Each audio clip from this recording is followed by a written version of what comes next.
Have you ever met someone that when they enter a room, everyone turns their head?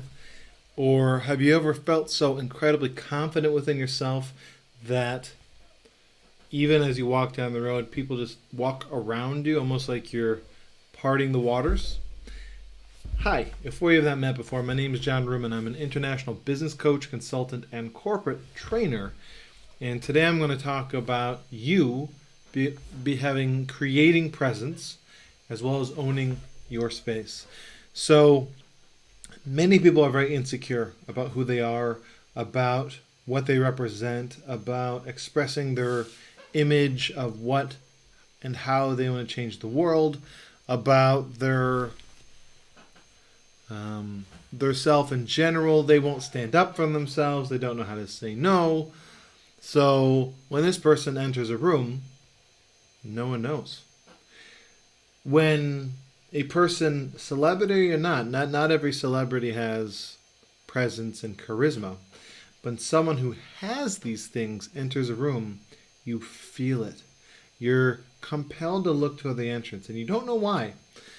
And the reason is these people have practiced and are in such ownership of their personal space and personal power that it has a magnetic draw to them that is, well, as I just said a moment ago, people call charisma.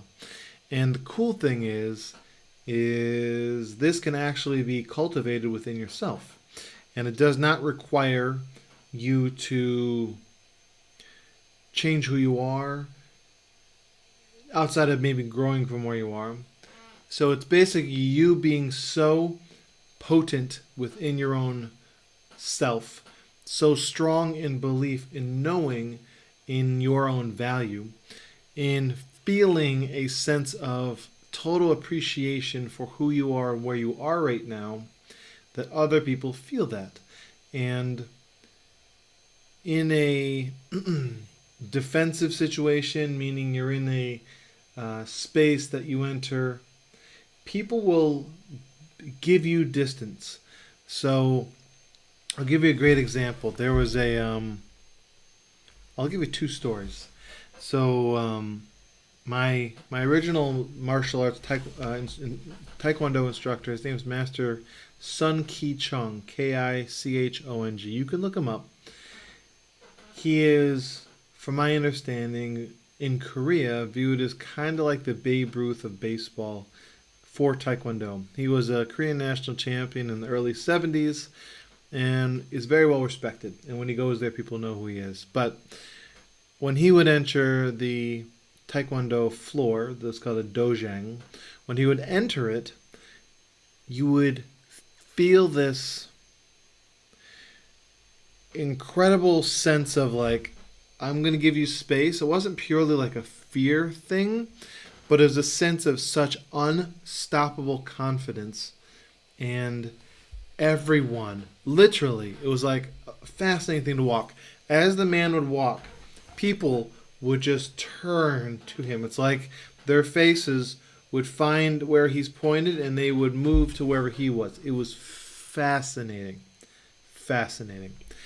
And my point is, no one's messing with him, not even remotely. Another famous story, similar, is my sister trained in the martial art of karate, and it was a Okinawan style, if I remember correctly. And her instructor did a huge amount of qigong, which, if you're not familiar with, view it as your life force energy, but cultivating it and harnessing it.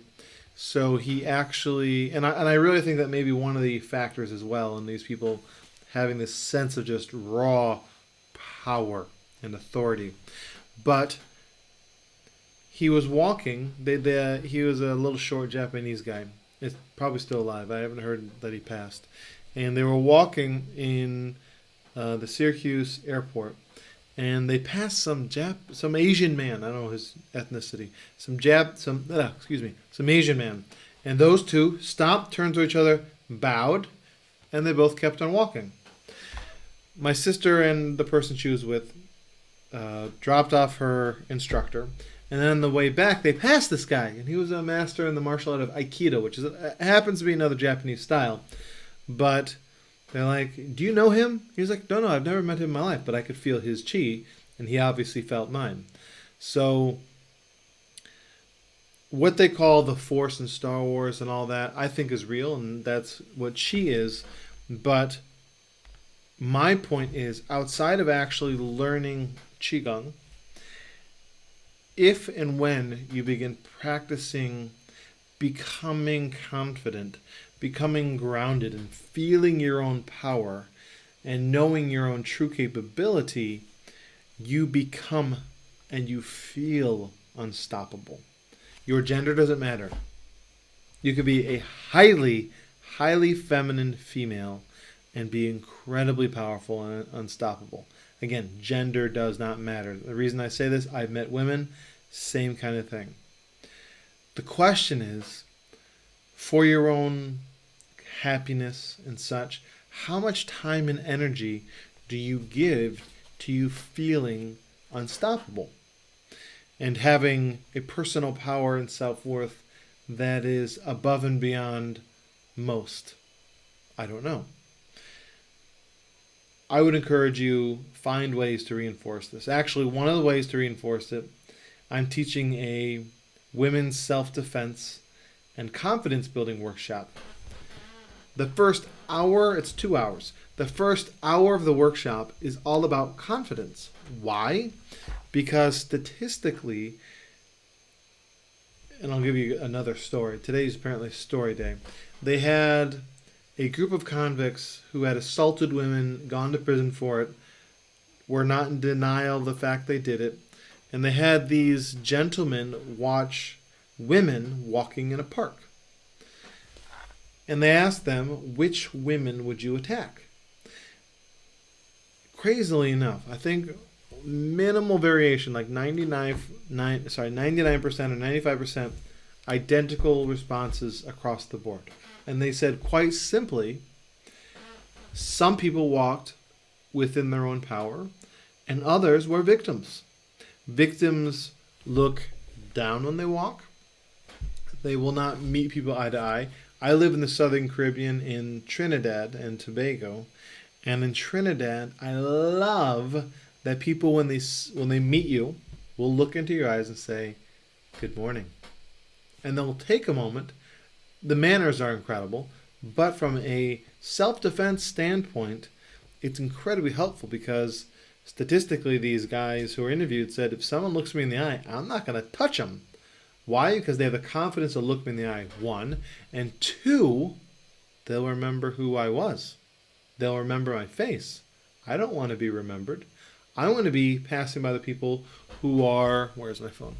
Who are attached to their beautiful phone device and say, ooh, look at this, whatever it is. They're not present. They're gone. So in order for you to own your space, you must become present. You must know your own power, and you must not walk around like you're a victim. You must walk around as the powerhouse that you are. So if you don't feel like you are, come to my workshop, and I'm constantly having this. So even if you missed the one that I'm talking about today, check it out in the future. You'll love it. You'll love it. Not only am I a fun instructor, because I am, but I will teach you the core fundamentals so you can feel powerful, not insecure. I want you to be in your power. So any questions, let me know. I'm happy to answer them. If you know someone who doesn't own their space, who feels insecure about who they are, please share this with them. Info on the class, it's the 27th of January in St. Augustine. It's $150 prepay, $200 day of, and the class is 10 a.m. to 12 noon, which is a Sunday. But it's going to be awesome.